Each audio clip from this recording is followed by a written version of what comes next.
Charlie, here's Charlie Dickens, chapter 78, entitled Death Knell.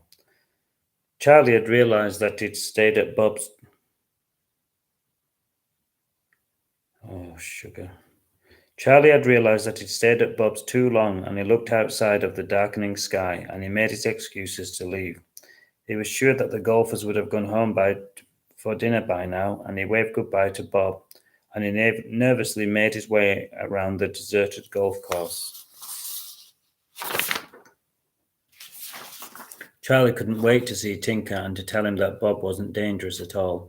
In fact, he was an all-round good egg, he thought.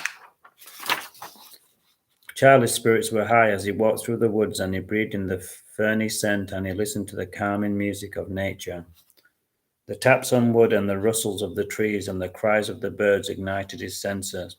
He arrived home with a smile, but that was soon to disappear. Mary was waiting for him with a coat over her arm, and she told him the news, and they drove to the hospital in silence. But Charlie's thoughts seemed like thunder in his head. It didn't take him long to drift off to a fantasy world. He imagined himself once again as his alter ego, Spider-Man. He covered the flames in webbing, and he carried out Tinker's dad over his arm, and then placed him carefully onto the grass. As he looked up, he saw the ambulance and the fire engines racing round the corner. But the crisis had been abated, and Spider-Man disappeared as swiftly as he had arrived. Charlie allowed himself a smile before the screech of the brakes brought him back to reality. They were at the hospital. All Charlie and his mum knew was that there was a fire at Tinker's house, and they had no idea who was injured or alive. It was with great relief when they saw Tinker in the waiting room, and looking like he was in a daze and looking forlorn. But at least he wasn't badly hurt, they both thought. Mary sat next to him, and she hugged him, and Charlie shuffled nervously. He didn't know what to do or say. "It's my dad," said Tinker, as tears formed in his eyes. Tinker then told them how his dad had come home drunk as usual, and then he had put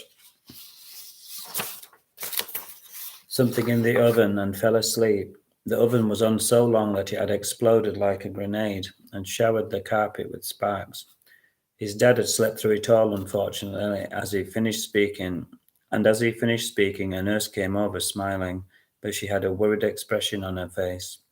Then she took Mary to one side and she explained the situation.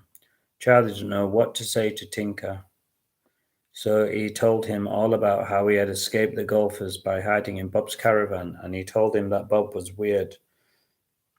weird or dangerous after all. He was just eccentric and good fun. This amazed Tinker, who was convinced that Bob was a weirdo at least, and at the most a serial killer. This made Tinker smile for the first time that day, but it wasn't to last.